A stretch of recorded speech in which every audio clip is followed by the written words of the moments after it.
ایک ماں کے لیے وہ بوجھ تھی اور باپ کے لیے ایک پیارا سا خوبصورت پھول۔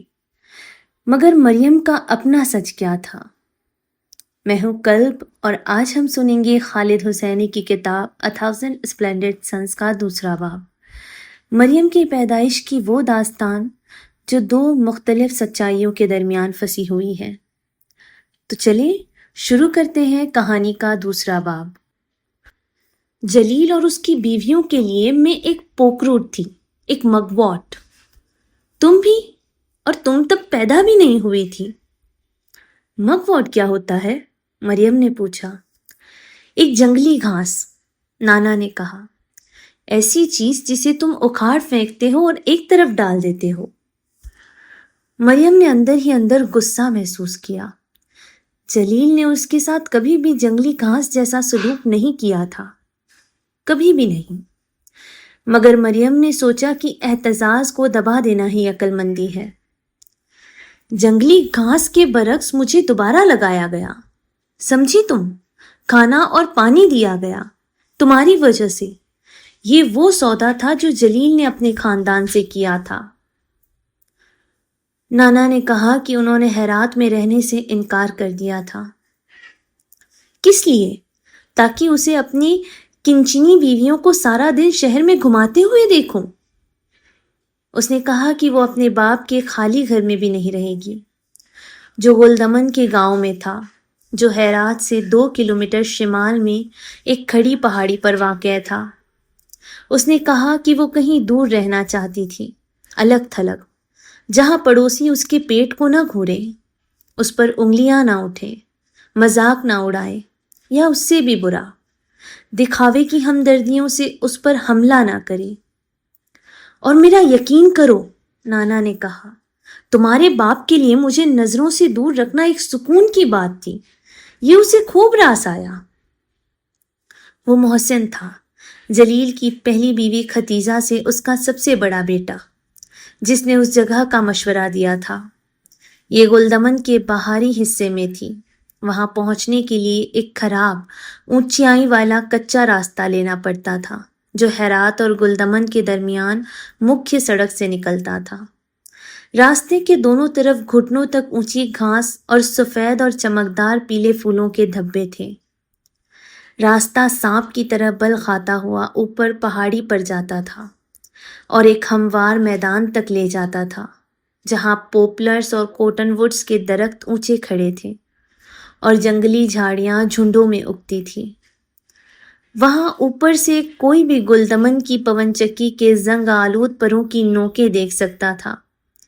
بائیں جانب اور دائیں جانب پورا ہیرات نیچے پھیلا ہوا تھا۔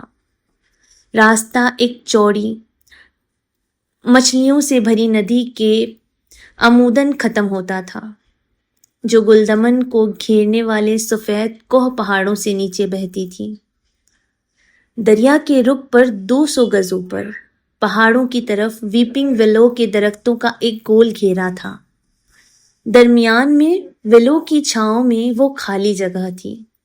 جلیل وہاں دیکھنے گیا۔ جب وہ واپس آیا، نانا نے کہا وہ کسی جیلر کی طرح لگ رہا تھا، جو اپنی جیل کی صاف دیواروں اور چمکدار فرشوں کی تعریف کر رہا ہو۔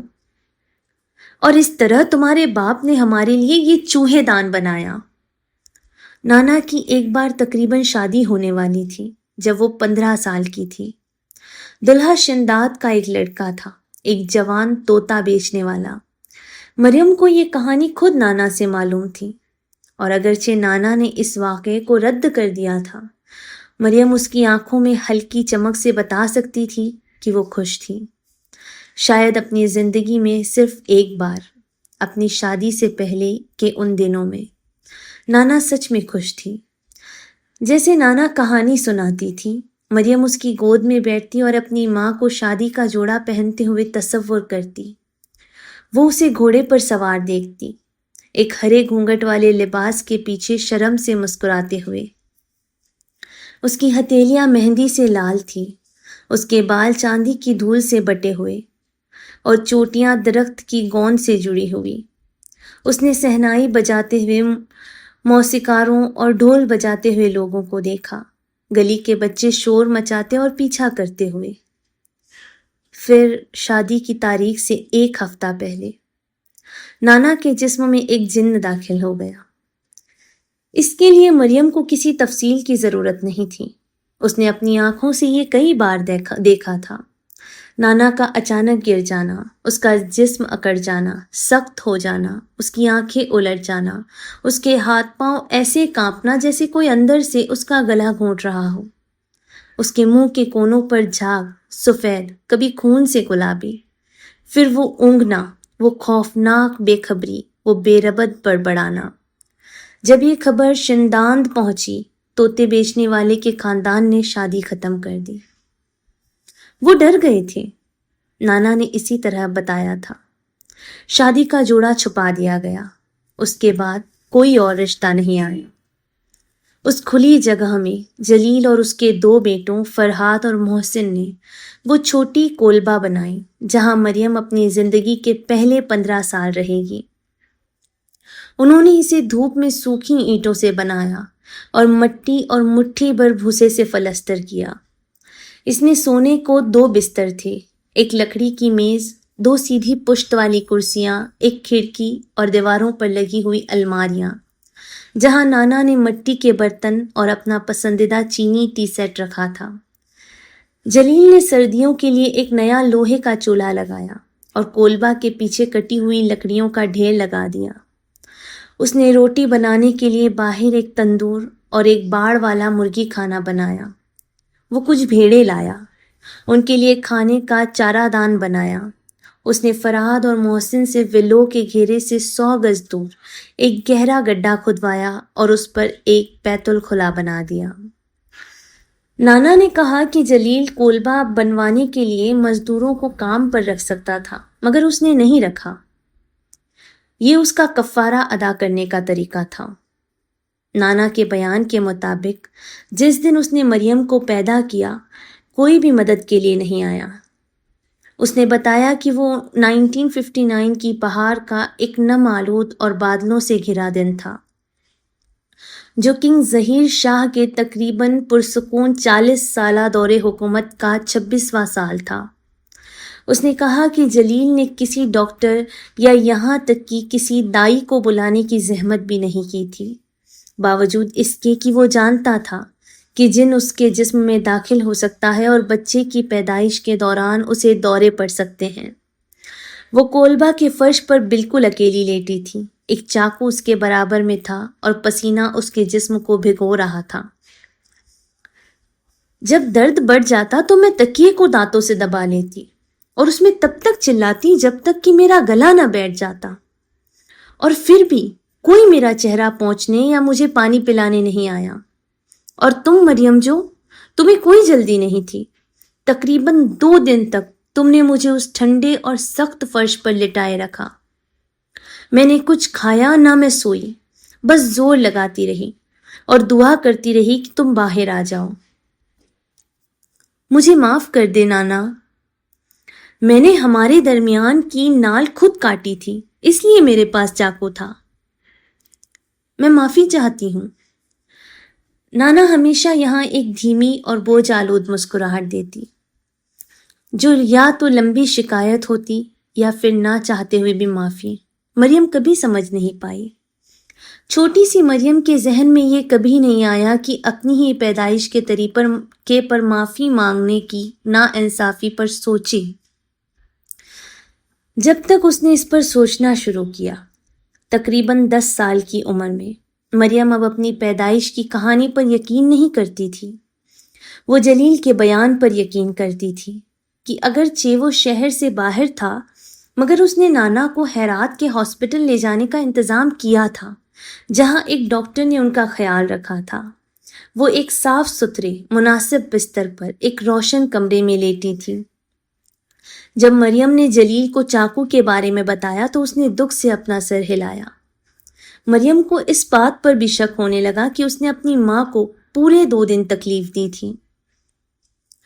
انہوں نے مجھے بتایا کہ سب کچھ 1 گھنٹے سے بھی کم میں ختم ہو گیا تھا، جلیل نے کہا۔ تم ایک اچھی بیٹی تھی مریم، جو پیدائش کے وقت بھی تم ایک اچھی بیٹی تھی۔ وہ وہاں تھا ہی نہیں، نانا نے تھوکا۔ وہ تختے سفر میں اپنے قیمتی دوستوں کے ساتھ گھڑ سواری کر رہا تھا۔ نانا نے بتایا کہ جب انہوں نے اسے خبر دی کہ اس کی ایک نئی بیٹی ہوئی ہے تو جلیل نے بس کندھے اچکائے، اپنے گھوڑے کی گردن کے بال سنوارتا رہا اور مزید 2 ہفتے تختے سفر میں ہی رکا رہا۔ سچ تو یہ ہے کہ اس نے تمہیں تب تک گود میں نہیں لیا جب تک کہ تم 1 مہینے کی نہیں ہو گئی، اور تب بھی صرف ایک بار دیکھنے کے لیے، تمہارے لمبے چہرے پر تبصرہ کرنے کے لیے، اور پھر تمہیں مجھے واپس تھما دیا۔ مریم کو کہانی کے اس حصے پر بھی یقین نہ رہا۔ ہاں، جلیل نے تسلیم کیا کہ وہ تختے سفر میں گھڑ سواری کر رہا تھا، لیکن جب انہوں نے اسے خبر دی تو اس نے کندھے نہیں اچکائے تھے۔ وہ فوراً زن پر بیٹھا اور گھوڑا بھگا کر حیرت واپس آیا۔ اس نے اسے اپنی باہوں میں اٹھا اتھل پتھل کیا، اپنی انگلیوں کو اس کی نرم بھوؤں پر پھیرا اور لوری سنائی۔ مریم یہ تصور نہیں کر سکتی تھی کہ جلیل نے کہا ہوگا کہ اس کا چہرہ لمبا ہے، اگرچہ یہ سچ تھا کہ وہ لمبا تھا۔ نانا نے کہا کہ وہ تھی جس نے مریم نام چنا تھا کیونکہ یہ اس کی ماں کا نام تھا۔ جلیل نے کہا کہ اس نے یہ نام چنا کیونکہ مریم یعنی گل نرگس ایک پیارا پھول ہے۔ آپ کا پسندیدہ؟ مریم نے پوچھا۔ خیر، پسندیدوں میں سے ایک، اس نے کہا اور مسکرایا۔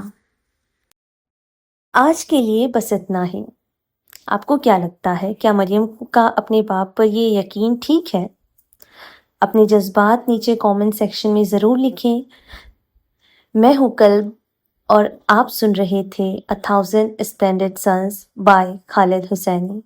اگر آپ یہ چاہتے ہیں کہ میں اس داستان کو اسی طرح دل سوز انداز میں جاری رکھوں تو اس ویڈیو کو لائک کریں اور ان کے ساتھ شیئر کریں جو اچھی اچھی کہانیاں سننا پسند کرتے ہیں۔